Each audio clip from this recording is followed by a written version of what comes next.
25 বছরের ঐতিহ্যের আলোয় মাতোয়ারা গ্রাম দাসপুর থানার অন্তর্গত ফকিরবাজার আমরা কজন ক্লাবের কালী মায়ের পুজো শুরু হয়েছিল আজ থেকে 25 বছর আগে।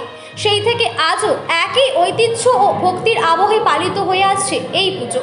এই পুজোর আরেক বিশেষ দিক হলো মা কালী বিসর্জন হয় খুবই জাঁকজমকে, তাই ভক্তদের মধ্যে উচ্ছ্বাস ও উদ্দীপনা থাকে তুঙ্গে।